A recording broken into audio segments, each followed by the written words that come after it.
Goondas act, கொலை மிரட்டல், பயங்கர ஆயுதங்களை பதுக்குதல், எல்லா விதமான பின்புலமாக இருக்கிற மாதிரி லிஸ்ட்டு வந்திருக்குது.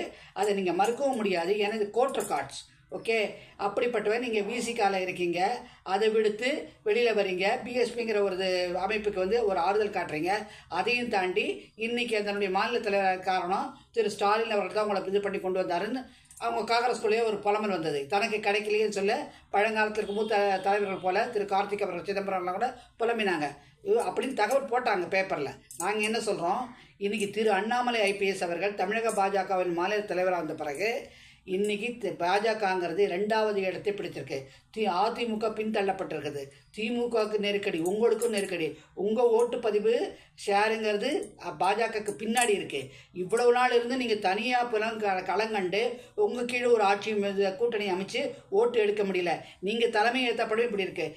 உங்கள் தலைமையெல்லாம் ஏற்றுக்க முடியாதுன்னா உங்கள் கட்சியிலே இருந்த பலர் உங்கள் கட்சியை விட்டு வெளியில் வந்து இன்றைக்கி பாஜகவில் சேர்ந்து திரு அண்ணாமலை ஐபிஎஸ் அவர்களுடைய தலைமையை தமிழகத்தில் ஏற்றுக்கொண்டும், அதாவது தேசிய அளவில் திரு நரேந்திர மோடி, திரு அமித்ஷாஜி மற்றும் திரு ஜேபி நட்டா அவர்களை தலைமையை ஏற்றுக்கொண்டு இங்கே பணியாற்ற சேவை செய்ய வந்துட்டாங்க. அதுக்கு காரணம் என்ன? அப்போ உங்களுடைய இடம் அரசியலில் காங்கிரஸில் எங்கே இருக்குங்கிறத நீங்கள் கண்ணோட்டத்தை பார்க்கணும். இங்கே இருக்கிற இளைஞர்கள் எல்லாமே திரு அண்ணாமலை பின்னாடி தான் வராங்க. இன்றைக்கி திரு அண்ணாமலை அவர்கள் பாஜகவின் மாநில தலைவராக வந்த பிறகு அங்கு தொண்டர்களின் கூட்டம் எண்ணிக்கையானது அதிகமாகிக் கொண்டே போகிறது.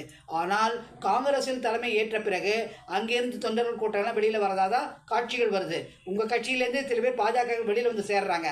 அப்படின்னா யூ ஹவ் பீன் ரிஜெக்டட்ங்கிற மாதிரி தானே ஃபீல் பண்ணுறாங்க மக்கள். பட் இது ஹஸ் பீன் அக்செப்டட்ங்கிறது தானே அர்த்தம். அவர் ஒரு போலீஸ் ஆஃபீஸர், எந்த குற்ற பின்னணியும் கிடையாது. ஆனால் குற்ற பின்னணிகளையும் சரித்திரமாக உங்களை காட்டுது உங்கள் ரெக்கார்ட்ஸு. நாங்கள் சொல்லலை இது.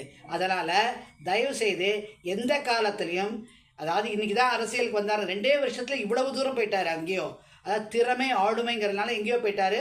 அங்கே இருக்கிற கர்நாடகா மக்கள் நம்மக்கிட்ட சண்டை போடுறாங்க, ஏன் இங்கே கூட்டிகிட்டு போயிட்டீங்கன்னு. அந்த மாதிரி உங்களை யாராவது சொன்னதை என் காதில் விழவே இல்லை. நன்றி, வணக்கம்.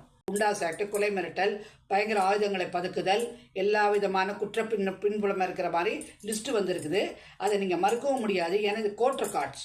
ஓகே, அப்படிப்பட்டவன் நீங்கள் விசிகாவில் இருக்கீங்க, அதை விடுத்து வெளியில் வரீங்க, பிஎஸ்பிங்கிற ஒரு அமைப்புக்கு ஒரு ஆறுதல் காட்டுறீங்க.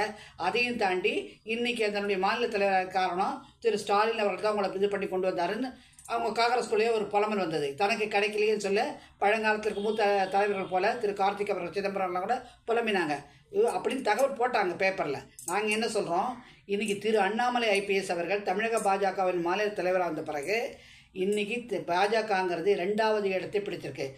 அதிமுக பின்தள்ளப்பட்டிருக்குது. திமுகவுக்கு நெருக்கடி, உங்களுக்கும் நெருக்கடி.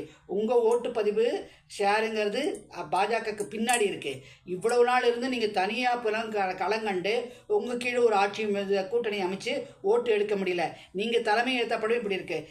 உங்கள் தலைமையெல்லாம் ஏற்றுக்க முடியாதுன்னா உங்கள் கட்சியிலே இருந்த பலர் உங்கள் கட்சியை விட்டு வெளியில் வந்து இன்றைக்கி பாஜகவில் சேர்ந்து திரு அண்ணாமலை ஐபிஎஸ் அவர்களுடைய தலைமையை தமிழகத்தில் ஏற்றுக்கொண்டும், அதாவது தேசிய அளவில் திரு நரேந்திர மோடி, திரு அமித்ஷாஜி மற்றும் திரு ஜேபி நட்டா அவர்களை தலைமையை ஏற்றுக்கொண்டு இங்கே பணியாற்ற சேவை செய்ய வந்துட்டாங்க. அதுக்கு காரணம் என்ன? அப்போ உங்களுடைய இடம் அரசியலில் காங்கிரஸில் எங்கே இருக்குங்கிறத நீங்கள் கண்ணோட்டத்தை பார்க்கணும். இங்கே இருக்கிற இளைஞர்கள் எல்லாமே திரு அண்ணாமலை பின்னாடி தான் வராங்க. இன்றைக்கி திரு அண்ணாமலை அவர்கள் பாஜகவின் மாநில தலைவராக வந்த பிறகு அங்கு தொண்டர்களின் கூட்டம் எண்ணிக்கையானது அதிகமாகிக் கொண்டே போகிறது. ஆனால் காங்கிரஸில் தலைமை ஏற்ற பிறகு அங்கேருந்து தொண்டர்கள் கூட்டம்லாம் வெளியில் வரதாதான் காட்சிகள் வருது. உங்கள் கட்சியிலேருந்து சில பேர் பாஜக வெளியில் வந்து சேர்றாங்க. அப்படின்னா யூ ஹவ் பீன் ரிஜெக்டட்ங்கிற மாதிரி தானே ஃபீல் பண்ணுறாங்க மக்கள். பட் இது ஹஸ் பீன் அக்செப்டட்ங்கிறது தானே அர்த்தம். அவர் ஒரு போலீஸ் ஆஃபீஸர், எந்த குற்ற பின்னணியும் கிடையாது. ஆனால் குற்ற பின்னணிகளையும் சரித்திரமாக உங்களை காட்டுது உங்கள் ரெக்கார்ட்ஸு. நாங்கள் சொல்லலை இது. அதனால் தயவுசெய்து எந்த காலத்துலேயும், அதாவது இன்றைக்கி தான் அரசியலுக்கு வந்தார், 2 வருஷத்தில் இவ்வளவு தூரம் போயிட்டார். அங்கேயோ அதாவது திறமை ஆளுமைங்கிறதுனால எங்கேயோ போயிட்டார். அங்கே இருக்கிற கர்நாடகா மக்கள் நம்மக்கிட்ட சண்டை போடுறாங்க, ஏன் இங்கே கூட்டிகிட்டு போயிட்டீங்கன்னு. அந்த மாதிரி உங்களை யாராவது சொன்னதை என் காதில் விழவே இல்லை. நன்றி, வணக்கம்.